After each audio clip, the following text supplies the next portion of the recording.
just Thursday, well, I'll go back. The funny thing about it, I started listening to Les Brown like 2 weeks ago because I said I'm tired of what I'm doing. I feel like I'm not doing enough, and I just need something to kind of motivate me to take the boundaries off. Because like I said, I was sitting in that sound room until the church closed down because I didn't want to do this. I was like, well, he could preach.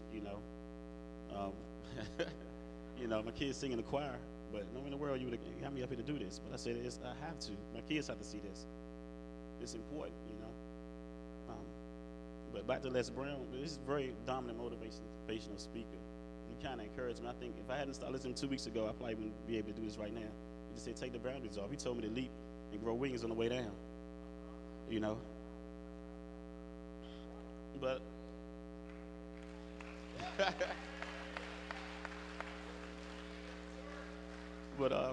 so I'm gonna get off track. Like back to my father, because I look back, he was an able man. And the one thing I learned from my father that I never went hungry, and that's the one thing I vowed to do with my family. They would never go hungry. Even now, I'm looking to get another job to send Anika to get her doctorate, to pay for her school to go to doctorate, because that's important. That's important to me because I made a commitment to Red. So I'm excited about that. But anyway, back to my father. I remember my father was born and raised in South Carolina. Whenever he had a problem, they would call all the way to D.C. to speak to my father. And here we go, down the Deuce in the Quarter, riding down 95 back to Columbia, South Carolina, because of some issue they had down there. That's a long ride, especially back in the 80s and the Deuce in the Quarter. That's, that was a long ride. Even to Philadelphia, him and Leroy, I remember. Until this, if I call my father right now, tell him my car broke down, he will be here. He's 84 years old. He will be here. You talking about able men. That's able man. 84 years old.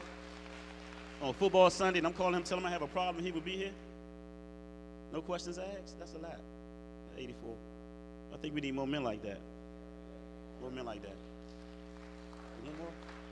Maybe one more story about my father. I remember I used to always want to hang out in the alley with my buddies.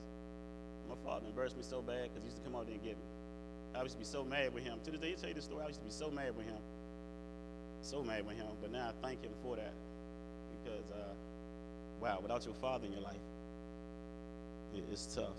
It's tough. It's tough. And I say that to say that I plan on doing a lot more in the church with the youth. I feel I have to. It's my duty. It's my duty. But back to able men.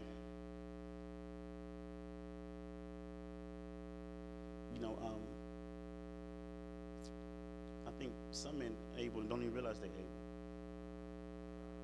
A lot of people are able and don't even realize they're able. I think back to one of my best friend I met back in 2000 when I tried out for ERT and I made it. He took me under his wing. He didn't only teach me the rules and instructions for being a SWAT person, but he taught me life changing, how to change my life. To this day, he still keep me on a straight path. I talk to him just about every day. Even now I do personal security for the mayor, but I really can't talk about that because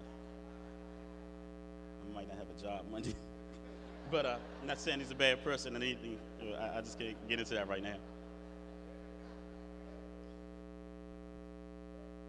I really can't. But thank y'all for being patient with me because I'm a nervous wreck right now. But I'll be all right. It'll be all right. Another thing I noticed while patrolling in Southeast, I'm just the only area I'm patrolling, so it's the only thing I can speak about. I used to get calls for disputes at these little mom and pop stores on the corner, which aren't really by the Koreans or anything. I'm not saying anything bad about the Koreans, but some of the disputes was, one time this is a grown man, older than me. By the time I had to be like 25, he was 40 years old. He got a dispute because he felt that he was cheated at the store. So he wanted to stand out there and curse and fuss at the lady about being cheated out the store. And so I told him, so you don't have to shop anymore. And he told me he came to me, he said, looked at me in the face and said, well, where else am I go? I thought, at the time, I didn't think much of it, but I look back on it, that's a sad statement that says a black man 40 years old caring about one store in a corner in your community, and he was asking me, where else will I go? Asking me, where else will he go? Brother, you need to be showing me. But that's okay. I said, why not, get your own store. You know, give it to brothers to get your own store. Run these people out your community if you feel that you're not serving the community, right? That's what able men do. You know, instead of sitting there complaining and hanging out in front of the store, get your own store. You can hang out in front of your own store. You know? And it's just kind of sad, but I believe there's hope, and I believe the hope starts with us. You know, no other church in this area, probably in this world, I have able men like the ones we have here today. Able men, subject. Able men, and that's competent men.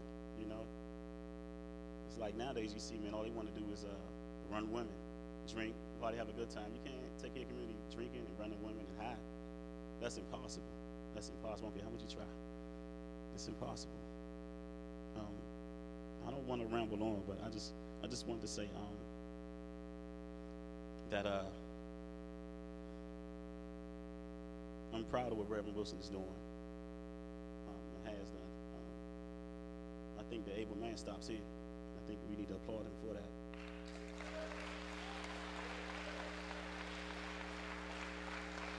I remember this. I don't think anywhere else in this city or in this area that a man had turned the church over to the youth. And he had like go-go bands up here in the pulpit. But it's getting the message of getting the youth in here. That's the thing. Hey, whatever it takes to get them in here. Because you can't. It's hard to fight MTV, BET, VH1. That's hard. The untrained that. Even Thursday night, I was very impressed when the football team for Anacostia came. So I'm gonna start working with them too, because it's just they need it. They need it bad. They need it bad. I remember they need it bad. I would get like 20 back in like the 90s. I would get like average 20 calls a day. Nobody ever called you as a police officer to come to their house to celebrate their kid graduating from college or high school. Say, come on, get some of this cookout food. There's always something bad, the worst. And over years and years, that stuff builds up inside of you. It builds up inside of you. I've seen a lot of death, a lot of people shot. It's unbelievable. You know, we just like, how did they get to this point? How did we get there? Able man. I'm going to turn it over to my brother, Amani. And I was thank each and every one of y'all. I hope I didn't bore y'all too much.